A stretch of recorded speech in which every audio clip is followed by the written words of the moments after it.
Assalamualaikum warahmatullahi wabarakatuh teman-teman. Apa kabarnya nih? Kita ketemu lagi di Podikem. Nah, akhirnya Podikem kali ini bukan di malam minggu ya. Jadi teman-teman Podikem gak perlu galau lagi deh karena gak diajak jalan. Hehehe. Canda ya teman-teman. Nah, karena topik kali ini gak kalah seru loh dari series Podikem sebelumnya. Eits, tunggu dulu dong. Sebelumnya kita kenalan dulu yuk. Nama aku Devi Landari dari Fakultas Ilmu Kesehatan pada program studi Kesehatan Masyarakat di UHAMKA. Nah, kali ini Podikemnya akan ditemani oleh Ibu Sisi yang merupakan salah satu dosen UHAMKA. Nah, teman-teman, pasti kalian tidak asing lagi kan terkait seks bebas itu apa? Nah, apalagi seks bebas ini tuh sangat familiar di kalangan remaja. Kenapa sih bisa gitu? Karena remaja adalah masa peralihan dari anak-anak menuju dewasa, di mana remaja ini juga masih labil serta mudah terpengaruhi oleh lingkungan sekitar. Jadi, kalau lingkungannya baik dan memberikan dampak positif, ya nggak apa-apa. Tapi kalau misalkan lingkungan yang memberikan dampak buruk atau biasa kita sebut sebagai toksik, ini suatu permasalahan. Nah, jadi gawat sekali ya teman-teman. Oke, karena Devi juga masih penasaran nih terkait isu tersebut, tanpa berlama-lama lagi, yuk langsung tanyain aja ke narasumber hebat kita.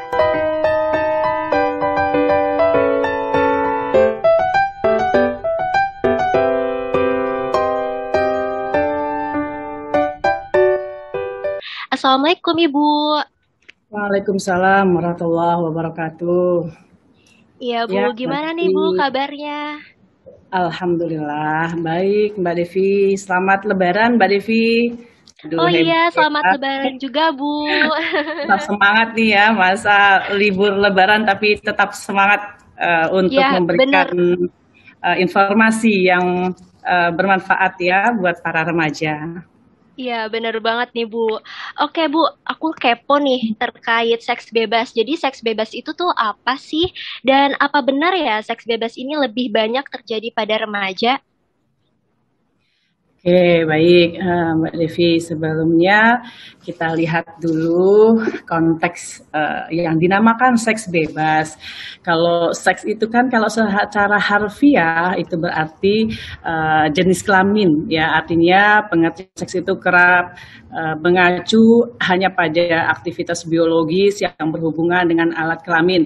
Meski sebenarnya seks itu sebagai keadaan anatomi dan biologis, tapi di sini orang sering menganggap itu, aduh kok bicara seks sih, tabu dan sebagainya begitu ya, karena berpikirnya hanya hubungan seks, kemudian posisi, cara dan sebagainya. Padahal kalau kita bicara seks itu sangat luas. Kemudian kalau kita bicara nantinya ke seks, pendidikan seks atau seks edukasi juga sangat luas sekali yang terkait dengan kesehatan reproduksi remaja.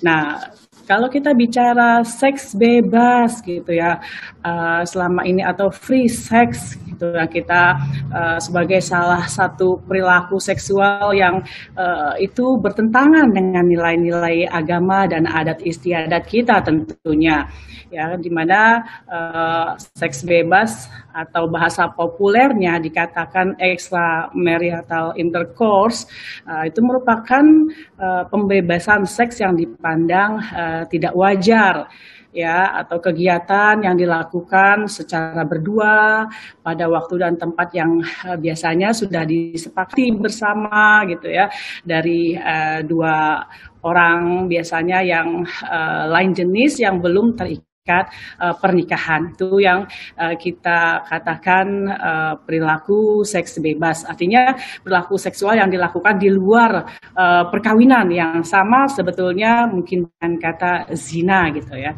Itu Mbak Devi, tentu ini tidak baik, tidak sehat dan bertentangan dengan agama dan budaya kita. Oke, gimana nih teman-teman? Sudah terbuka kan pandangan kalian terkait seks bebas itu apa? Seperti yang tadi dibilang oleh Ibu, ternyata seks bebas ini juga sangat menyimpang di agama dan juga kultur budaya. Nah, oke, dari sekian banyaknya kasus kenakalan remaja, pastinya kan yang lebih sering terjadi itu seks bebas. Nah, kira-kira apa sih Bu yang menjadikan faktor utamanya dari seks bebas ini? Kalau kita lihat dimulai dari berpacaran, tentunya ini merupakan gerbang sehingga mereka merasa bahwa mereka menjadi wajar untuk berpegangan tangan, wajar untuk berciuman, satu pernyataan sayang, bahkan sampai akhirnya mereka melakukan hubungan, bahkan mereka menyerahkan virginitasnya, ya, artinya mereka melakukan hubungan suami istri di luar pernikahan karena dianggap ini ungkapan rasa sayang dan wajar pada orang yang berpacaran. Ini diakibatkan karena ketidaktahuannya. Bahkan ada juga yang melakukannya seks ini karena mereka berpikir bahwa sekali melakukan tidak mungkin akan hamil. Kemudian atau mungkin mereka awalnya tidak bertujuan untuk melakukan hubungan seks, namun kita tahu bahwa pada saat remaja terjadi perubahan hormonal yang meningkatkan hasrat seksual. Nah, peningkatan hasrat seksual ini kadang membutuhkan penyaluran dalam bentuk tingkah laku seksual tentunya. Nah, penyaluran yang tidak segera dilakukan biasanya karena juga sekarang ini kan bukan sekarang ini, artinya pemerintah mengatur sedemikian rupa supaya jangan terlalu muda untuk menikah karena belum siap secara psikologis, mental, fisik, sosial, dan sebagainya. Maka ada pembatasan usia perkawinan. Dengan adanya pembatasan usia perkawinan ini, ada remaja-remaja yang merasa penyalurannya tidak dapat segera dilakukan karena dibatasi ini. Ini tentunya bagaimana dong Bu dengan orang-orang yang seperti ini? Tentunya kita ketika berpacaran itu bukan untuk menyalurkan seksual. Berpacaran di sini ada orang yang menganggapnya bahwa ketika mereka untuk meningkatkan semangat belajar, kemudian ada juga yang melakukannya tidak harus yang tadi saya katakan KNPI tadi, tetapi karena berdua-duaan, karena jauh dari keramaian orang lain, sepi dan sebagainya, akhirnya tadi karena adanya pada saat remaja terjadi peningkatan hormon seksual, hasrat seksual yang sedemikian rupa hebatnya, ya. Kemudian juga kecenderungan ini terjadi karena ketidaktahuan para remaja putri maupun remaja putra tentang seksual karena orang tua yang menganggap tabu dan tidak layak untuk dibicarakan. Baik ketidaktahuan maupun sikapnya yang menganggap tabu untuk membicarakan sehingga mereka tidak terbuka pada anak-anaknya. Padahal anak di sini membutuhkan orang tua sebagai sahabat yang bisa memberikan masukan-masukan, yang bisa memberikan nilai luhur, nilai-nilai kebaikan yang dibungkus atau dibicarakan ketika membicarakan pendidikan seksual. Tapi karena orang tua merasa tabu, itu tidak harus dibicarakan, kemudian tidak pantas, tidak layak, akhirnya orang tua menganggap anak tidak tahu apa-apa, padahal sang anak akhirnya mencari pada orang-orang lain yang belum tentu benar informasinya, mencari pada situs-situs online yang padahal itu bukan pendidikan seksual, tetapi mereka mengklaim bahwa itu pendidikan seksual yang akhirnya bisa memberikan informasi yang salah. Kemudian juga di sini, kenapa juga terjadi seks bebas juga ada faktor internal tadi yang sudah saya katakan, ada faktor eksternal di samping dengan orang tua juga ada. Kita tahu industri pornografi, ya. Peredaran materi pornografi memberi pengaruh yang sangat besar terhadap pembentukan pola perilaku seks remaja kita. Selanjutnya, juga bisa kemungkinan adalah tekanan yang datang dari teman pergaulannya. Lingkungan pergaulan itu sangat penting loh. Artinya pada remaja itu mereka bahkan lebih banyak sering mendengarkan kata temannya dibandingkan mendengarkan kata guru atau orang tuanya. Nah, makanya carilah teman yang baik, karena kalau misalnya lingkungan temannya mereka menganggap melakukan atau hubungan seks pada saat berpacaran atau hubungan seks sebelum menikah itu dianggapnya wajar dan biasa, ini sangat memungkinkan untuk akhirnya remaja tadi bisa ikut-ikutan apa yang dilakukan oleh teman pergaulannya. Nah, kemudian ada juga tekanan dari pacar gitu ya, karena kali ya saya katakan kebutuhan seseorang untuk mencintai dan dicintai tidak mengharuskan kita untuk akhirnya melakukan apa saja terhadap pasangan kita tanpa memikirkan risiko yang dihadapi kan. Karenanya mari biasakan mengatakan tidak ya pada pacar atau pada teman dekat kita kalau memang itu sesuatu hal yang di luar kewajaran dan merugikan kita sebagai wanita, sebagai perempuan ya. Jadi tidak bisa dia atau pacar itu, oh kamu tidak mencintai saya kalau kamu tidak mau melakukan. Jangan sampai kita mengikutinya, karena ini tentu saja kalau dia baik, dia pacar yang baik, dia teman yang baik, tentu dia akan menjaga kita sampai akhirnya, menjaga pasangannya, pacarnya, sampai akhirnya pada jenjang pernikahan yang memang membuat itu menjadi halal untuk dilakukan. Hal-hal yang bisa menyebabkan seseorang remaja terkena atau terjerumus pada seks bebas berasal dari dirinya sendiri, berasal dari eksternal, dari luar, dari keluarga, dari teman, dari lingkungan masyarakat, dari bahkan juga dari pasangan, bukan pasangan, dari pacarnya. Dan artinya ini sangat penting sekali adanya seks edukasi. Oke.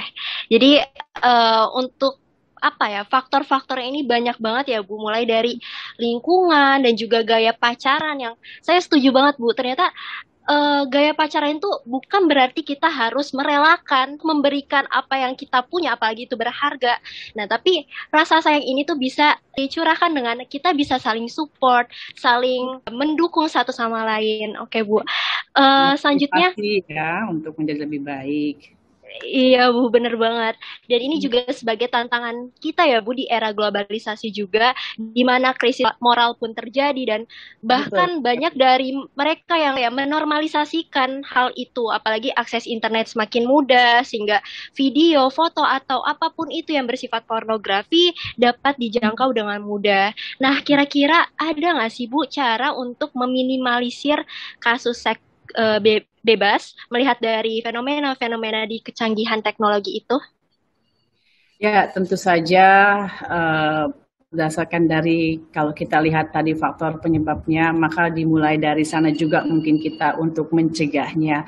Artinya remaja yang sangat luar biasa ya dorongannya, dorongan seksual dan sebagainya, maka mencarilah kegiatan-kegiatan yang bisa menyalurkan semangatnya, bisa menyalurkan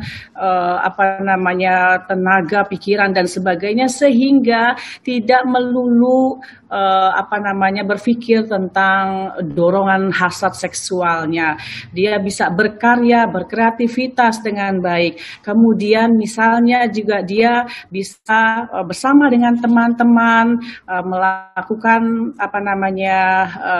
memberikan informasi ke teman-teman yang lainnya untuk meningkatkan kemampuan sebagai seorang remaja, sehingga akhirnya dia tidak berpikiran hanya seks. Karena tadi memang dorongan hormonal pada remaja memang sedang tinggi-tingginya.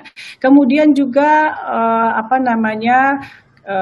remaja juga bisa berpikir dengan jernih, dengan baik, bahwa ketika dia melakukan hubungan seksual, maka hancurlah masa depannya. Kehamilan yang terjadi memungkinkan dia menjadi putus sekolah. Kalau sudah putus sekolah, kemudian dia hamil di luar nikah atau kehamilan tidak diinginkan, dia melakukan aborsi, penyakit yang akan dia dapatkan. Hancur masa depannya. Atau kalaupun dia teruskan kehamilannya, tentu di sini kita bicara seorang remaja muda yang hamil tentu banyak resikonya. Di sini akhirnya tumbuh kembang janin pun tidak berhasil dengan baik yang menyebabkan resiko tingginya stunting. Artinya ada bayi-bayi yang dilahirkan yang mempunyai kepandaian atau IQ yang tidak bagus. Kemudian akhirnya ini yang akan menjadi generasi penerus selanjutnya. Maka bonus demografi yang kita harapkan tentunya tidak akan tercapai. Kenapa? Karena tadi generasi yang didapatkan dilahirkan dari kehamilan yang tidak diinginkan tentunya tidak akan baik seperti kalau janin bayi yang dilahirkan dari suatu pernikahan yang baik, suatu pernikahan yang direncanakan, kehamilan yang direncanakan sehingga kebutuhan gizi, kebutuhan emosionalnya, psikologisnya terpenuhi dengan baik yang mendapatkan outcome kehamilannya bayi yang sehat yang kita harapkan akan menjadi generasi penerus selanjutnya yang baik sehingga kita berhasil mendapatkan bonus demografi nantinya. Ya, jadi banyak banget ya, tentu hal-hal positif yang bisa kita lakukan untuk meminimalisir hal tersebut. Ya, kalau misalkan kita bosan atau mungkin bingung mau ngapain, kita bisa berolahraga atau melakukan hal-hal yang memanfaatkan daya kreativitas kita. Oke, Bu. Nah, lantas bagi orang nih yang melakukan seks bebas, mereka kan secara tidak sadar memberikan peluang juga untuk penyakit yang akan ditimbulkan. Dan hal ini justru lebih merugikan untuk dirinya gitu ya, Bu. Dan lalu apa sih kira-kira penyakit atau infeksi yang akan diderita? Ya, baik Mbak Devi, karena ini hubungan seksual tentunya penyakit menular seksual itu sudah mengintai ya, karena pertama kita tadi HIV AIDS, kemudian sangat beresiko juga kalau misalnya terjadi penyakit menular seksual lainnya seperti chlamydia, kemudian GO, sipilis dan sebagainya, dan juga resiko untuk terjadinya kanker serviks, ya, kanker mulut rahim itu juga beresiko besar pada hubungan seksual yang dilakukan pada usia yang sangat muda. Waduh, ternyata mengerikan sekali ya, Bu. Jadi tidak hanya merusak mental, tapi juga fisik, yang akan dia hadapi nantinya. Nah, setelah kita tahu nih ya, apa itu seks bebas, faktor yang mempengaruhi, cara untuk meminimalisir, bahkan penyakit apa yang akan ditimbulkan nantinya. Nah, rasanya itu kita kurang lengkap kalau tidak membahas suatu kebijakan pemerintah nih, Bu. Nah, karena ini kan merupakan suatu alat untuk memperkokoh upaya yang akan dilakukan pemerintah. Kira-kira kebijakan apa sih, Bu, yang diterbitkan oleh pemerintah terkait hal tersebut? Ya, tentunya di sini semua pihak ya sangat peduli dengan remaja. Kenapa? Karena remaja sekarang ini 25% dari jumlah penduduk adalah remaja. Bisa dibayangkan betapa banyaknya, betapa besarnya masalah jika masalah remaja tidak diselesaikan atau tidak dipikirkan dengan baik.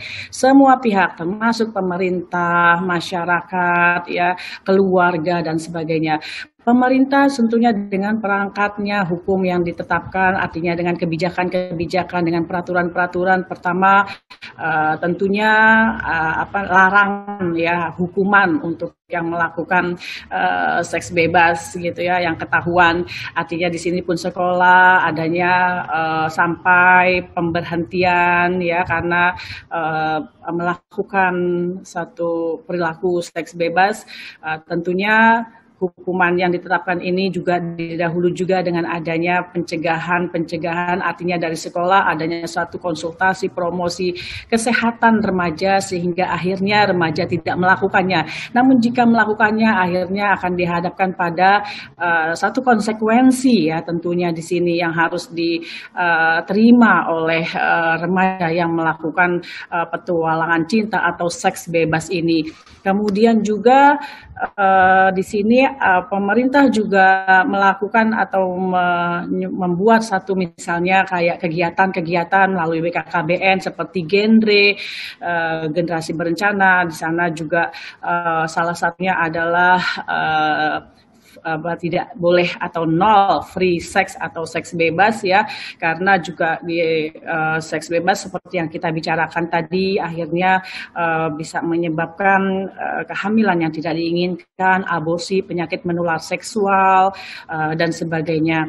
Nah, kemudian di sini juga pemerintah sebetulnya ada yang berhubungan langsung maupun tidak. Contohnya ya, artinya pemerintah itu setiap kita bicara kota dan desa, ternyata angka perilaku seks itu, artinya perilaku seks bebas itu hampir sama. Artinya masalah ini tidak ada masalah di perkotaan saja, ternyata sampai ke pedesaan. Kemudian juga tidak hanya di Jakarta atau kota-kota besar, tetapi sampai ke Sampit, Papua dan sebagainya. Hasil penelitian yang dilakukan itu hampir sama masalah perilaku seksual berisiko pada remaja. Nah, di sini tentunya akhirnya menjadi pemikiran kita bersama ya, baik itu di sekolah, bagaimana guru mengarahkan, baik itu di rumah, bagaimana orang tua juga harus peduli menjadi sahabat tempat bercerita dan tidak menjadikan ini hal yang tabu. Kemudian bagaimana akhirnya tingkat masyarakat kemudian sama-sama menjaga kontrol sosial, tempat-tempat kos dan sebagainya. Kemudian juga dari pemerintah juga adanya satu punishment atau hukuman, satu kebijakan ya, tadi program-program yang dilakukan.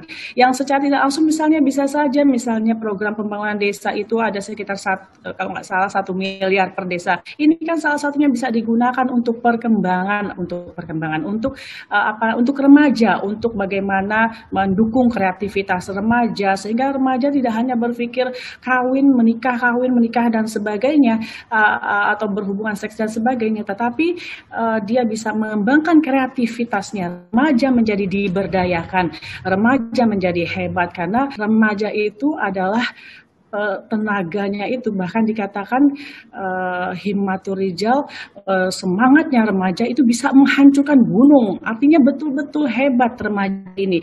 Namun remaja yang hebat ini harus disupport, harus dibentuk, harus dibuat gitu ya.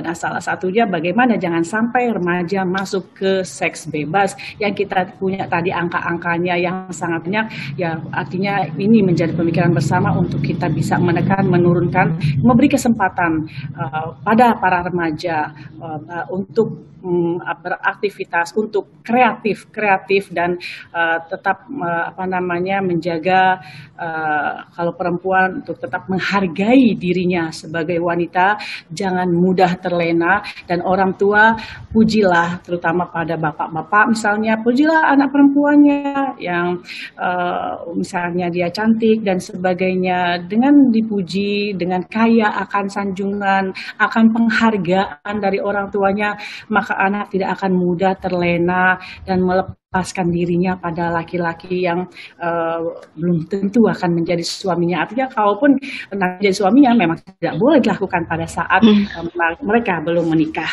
Ya, seperti itu Mbak Devi. Waduh, betul banget Bu. Jadi kita juga sebagai remaja harus bisa memanfaatkan nih daya pikir kita dalam berkreatif dan juga berinovasi. Benar sekali Bu. Nah, meskipun begitu kita juga jangan hanya mengandalkan pemerintah saja ya teman-teman Podikem. Kita pun harus bisa berkontribusi nih agar kebijakan dapat terimplementasikan dengan baik. Oh iya Bu, teman-teman Podikem ini tuh kepo banget Bu. Ada nggak sih tips dan juga trik untuk menjaga diri dan menghindari dari perilaku seks bebas? Ya, sebetulnya untuk trik tips bagaimana kita menghindari diri atau bersikap ya untuk menghindari dari seks bebas ini, ya tentunya pertama hargailah diri kita sebagai sesuatu yang memang hanya ini yang saya punya ya, sehingga kalau ini saja yang saya punya sudah saya gadaikan atau sudah tidak ada lagi yang saya banggakan, maka kedepannya bagaimana saya akan menatap dunia. Kemudian yang kedua, marilah kita isi masa remaja ini dengan kreativitas, dengan kegiatan-kegiatan yang bermanfaat, yang tidak akan pernah kembali lagi. Masa remaja sekarang kita isi dengan baik menjadi cerita yang indah untuk nantinya ketika kita sudah tua, kita bercerita untuk menyemangati anak dan cucu kita. Tapi kalau sekarang sudah hancur, kita bisa bayangkan apa yang kita bisa banggakan pada mereka nantinya.